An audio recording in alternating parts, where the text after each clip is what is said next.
Leo, Leo, Leo, yolo, Leo, Leo, Leo, lo.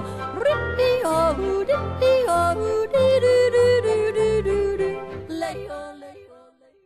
Hey guys, this is Verneer for CardRunners.com, and I'm bringing you the second in the Mount Micro 2011 series. This one's going to focus on note-taking, and I want to begin by giving a short update of my own progress in my $200 to $10,000 challenge, and then I'm going to give some brief introduction to note-taking, followed by some examples. So let's begin with a update on my challenge.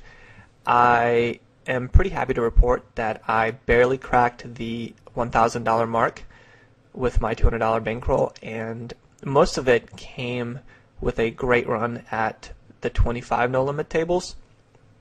I won about 25 binds or so, including rake back at 10 no limit, took a shot at 25 no limit, and just haven't looked back. Here's the graph. As you can see, the pace picks up considerably towards the end, and I will admit that I have run really well at 25 no limit, and I think with any kind of moving up progress, there's a good bit of luck involved in the early success of anybody. So I do think I'm playing well, but I'm not going to complain with the cards that I'm getting and the setups that I'm facing.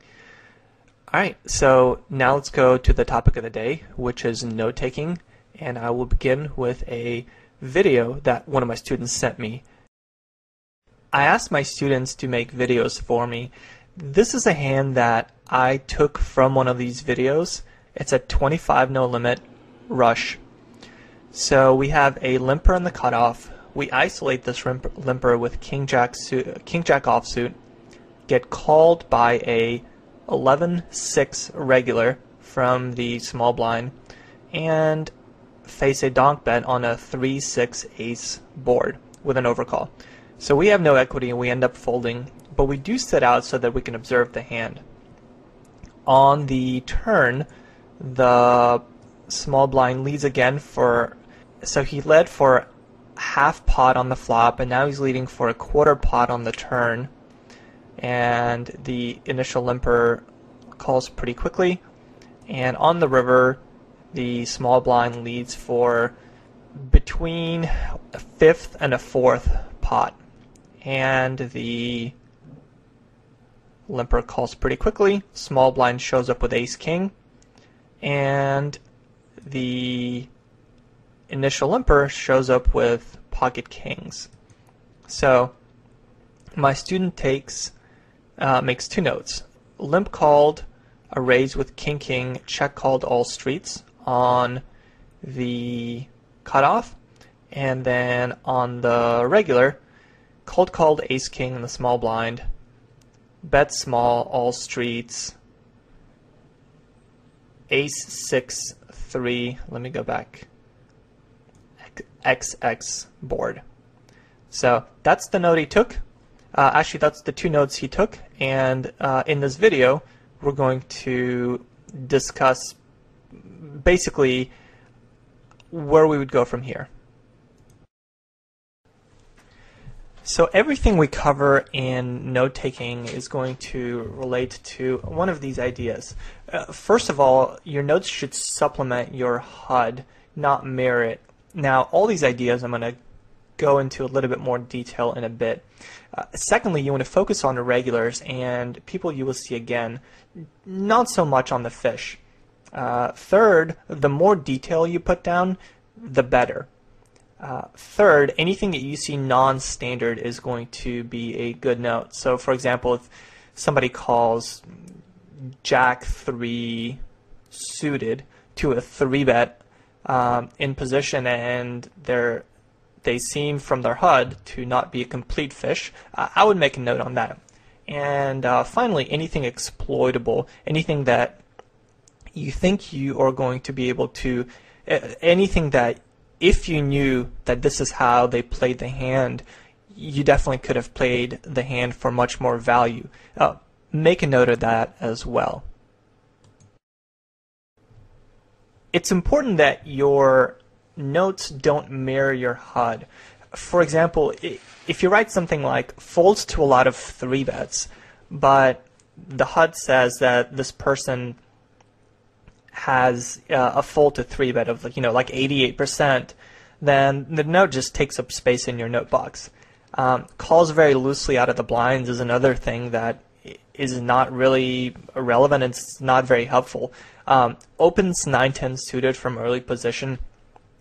Again, that's something that you can click on the yellow box, which gives you all this HUD data, and you can notice that somebody opens, let's say 20% of hands from early position, and you can surmise that 9-10 suited might be in that range. Some of the funnier notes that are pretty useless, I've seen players make, bad player tilts me hard, and it's not going to be effective. As soon as your HUD pops up, you'll pretty quickly realize that this player is a bad player. So the second thing to focus on is to focus on regulars. Take notes on people that you have a lot of hands on. These are the players that you're going to be faced. You're going to face them quite a bit, and you will find yourself in marginal situations against them. It would also allow you to get paid progressively more when you have the best hand, and lose progressively less when you have the worst hand. Now, as far as fish are concerned, usually you're not going to see fish session after session after session. If you do, then they're going to be fish regular, and you definitely want to take notes of them. But usually you can get away with just making mental notes on fish, unless your short-term memory is absolutely horrible. So in general, fishes are going to be fish, and you can, they're not going to be around for much longer. Next, the more detail you're able to put down, the better off and more helpful the note is going to be in the future. So, for example, if you wrote down called 3-bet with 6-7 suited, this doesn't tell you a lot. For example, if they open on the button with 6-7 suited and faced a min 3-bet and a call from the blinds, and they were very deep, this would be a very standard call, and I would make it 100%, and doesn't tell you anything about the player. On the other hand, if they opened from middle possession and they got 3-bet by a regular who's on the button and is going to have position on him post flop, and they ended up calling a pretty significant 3-bet to see a flop with 6-7 suited, combine that with the fact that they fold to a lot of 3-bets in general, 60% of 3-bets, then this is something that I would note. And I would note it in this fashion, as you can see on the bottom. Called 3-bet with 6, and I note the suits there, just because depending on how the board runs out, that can become important. From middle position versus button, check called Queen 7, 5 rainbow flop, Jack of spade went check check, and then he checked the 2 diamond on the river. So this tells me that he's going to check call marginal made hands out of position, and on the river he's just going to be looking to get to showdown. So he's not going to turn his hand into a bluff. Like, he's not going to, if he has a pair of 7s there, he's not going to look to, he's just going to look to try to show that down against ace king, and is not going to try to, bluff me off kings or bluff me off top pair or anything like that. So let's go back to the initial example we have where we saw the ace king offsuit go to showdown against pocket kings. So first of all, I would not make a note on Yuham89, the player who limp called and kings pre-flop in this position. It's not a player that I expect to see around much longer, and yeah, I mean, basically I'm not going to have a lot of hands on this person, and this note is going to be, it's not going to be very relevant. On the other hand, the other player from the small blind, I definitely expect to see him again, and this is a hand that I thought he played in a non-standard way. So I would the note I would take is cold ace king offsuit in small blind to cut off limp and button ISO. This is important because if I raised from early position and somebody just called in the small blind with ace king, I don't think there would be anything substandard about that. I think somebody could 3-bet there, and I think they can cold call there. I think both are fine. On the other hand, if a fish limps and a regular isolates on the button, to flat with ace king from the small blind it's unusual. Now the next part of the note is donk bet, 3 of clubs, 6 of hearts, ace of spade board for 1/2 pot size bet, 1/4 pot size bet versus fish on 2 of clubs turn, and 1/5 pot size bet on 10 of clubs river. So everything I wrote there is strictly factual, which is very, very important. You just want to write down facts, and it's fairly detailed. So now let's look at how we would use this. First of all, when I read this later on, one of the things that strikes me is that villain is going to take, it's a passive line both pre-flop and post-flop. So this makes me think that the villain likes to get to showdown cheaply while sacrificing potential value. Taking that a step further, this is not somebody that I want to be bluffing or slow playing against. And if this person starts actually getting aggressive and I don't have the nuts, I really need to consider folding. When I say the nuts, I mean the effective nuts. Like if I have, second set on a dry board, I'm not always going to put him on a top set, but I'm going to put him on a hand that he thinks is going to be the effective nuts.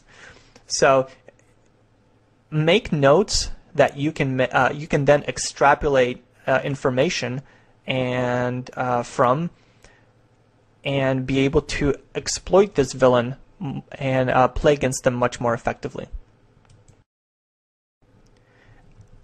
Here's a hand that I played recently at the 10 no limit level where I got check raised on a 9-2-5 spade board by a player who had Jack Queen offsuit.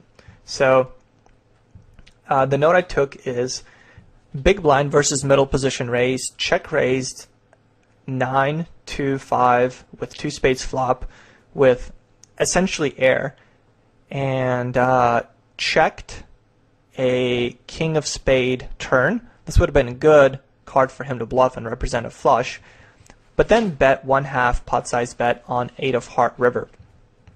So when I look at this, I can see that this player will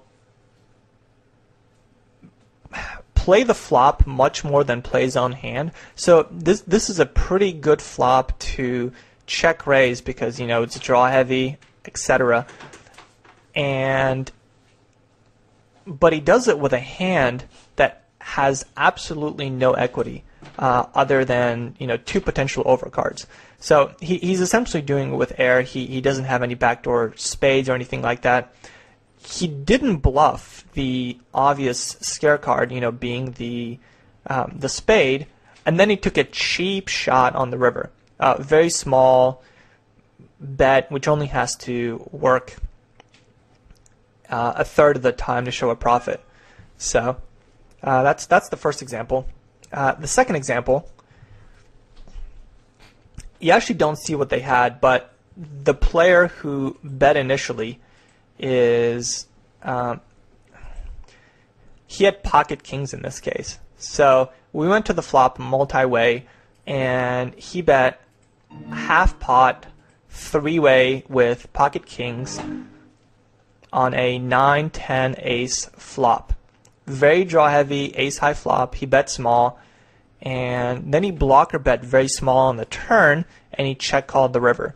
So again, this is an example of somebody who likes to get to showdown cheaply and just does not like folding any kind of made hand. So, well, you guys tell me how you would use this note against this player.